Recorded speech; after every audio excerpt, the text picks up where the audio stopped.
1997 model जनाब, Nadeem engineer बरकी road Lahore वालों का तैयार किया हुआ पुर्जा जनाब।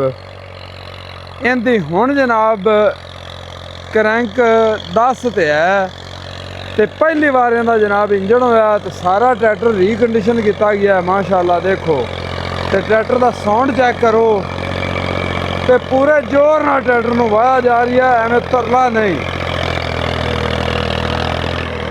ट्रैक्टर का साउंड चेक करो परकन इंजन का, क्या बात है जी।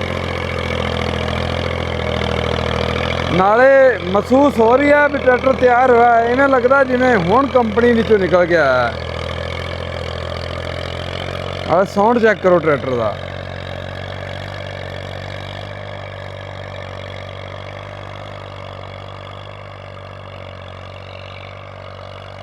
पूरा जोर लाई जाता है जी, लोग सही कहते हैं इनू दनी का डग्गा। क्या बात है।